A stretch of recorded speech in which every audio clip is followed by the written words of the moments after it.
Imagine you walk into a library, but you immediately notice something strange. All the books are not organized according to the topics or the content of the pages, but instead they're grouped according to the color of the book cover. Books with blue covers are next to other books with blue covers. Books with green covers are next to other books with green covers, and so it goes. The only problem is you don't know how to get to this section on gardening. You try to explain your problem. The librarian insists, this is the right way to categorize books. After all, the similar books are together. Of course, anyone who's ever opened a book knows the color of the cover of the book tells you nothing about the information inside the book.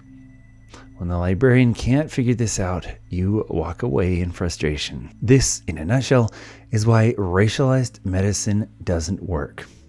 It assumes you can tell the genetic and biologic similarity between people based on one external characteristic, something as simple as skin color. Just like the books in the library arranged by the color of the cover of the books, humans can have vastly different genetic information in their genomes, no matter how similar their skin pigment is. This should probably be pretty obvious to us.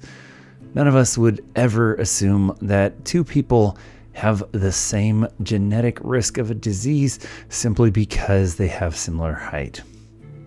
Can you imagine your doctor telling you that you have a certain disease risk or that your body functions a certain way because you happen to be 5'8" and that's how people's bodies function when they're 5'8"? That's not how genetics works. When scientists refer to race as a social construct, it's not a denial of a physical trait used by racial sorting.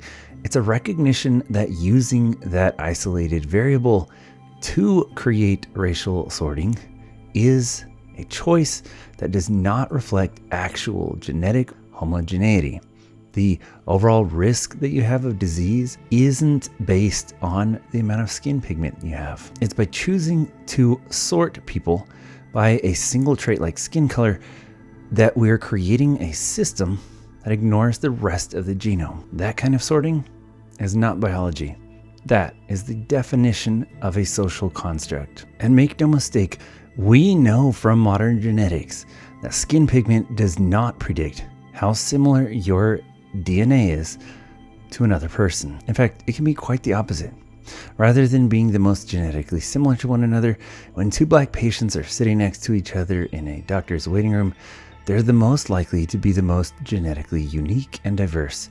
More genetically unique and diverse from each other than a Norwegian patient would be from a Chinese patient. That's not simply because skin pigment doesn't accurately represent the percentage of a person's African ancestry, but within Africa, there is more genetic diversity than any other region on Earth. When you understand the science of human ancestry, it makes perfect sense why all humanity descends from Africa. This isn't a theory based on fossils, as some people might believe, but rather a direct observation of the shared African ancestry markers found in every single people group in the entire world outside of Africa. All humanity outside of Africa descended from one small branch of humanity that migrated out of East Africa less than 100,000 years ago, and that small amount of genetic variation has been spread across the globe. All other genetic variation in the human species exists inside Africa, and it vastly exceeds all the diversity found outside of Africa. This means that for black patients who are often treated as a single homogeneous group, they are actually the most genetically unique and diverse group on the planet. This has been established fact in biological anthropology and genetics for years, but the field of medicine is only now just beginning to catch up.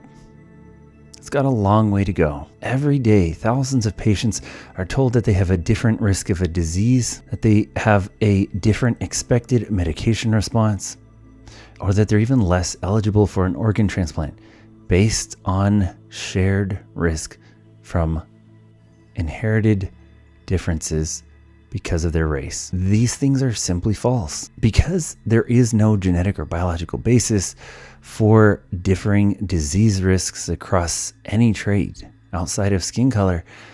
This tells us a lot when we do observe systemic differences in health outcomes. The risk isn't coming from biology. It isn't coming from genetics.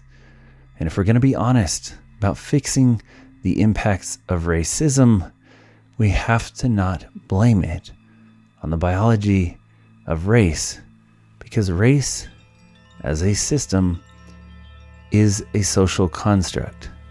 And like the library lined up by the color of the book covers, it is not a reflection of the content of our genomes. It's time for medicine to catch up.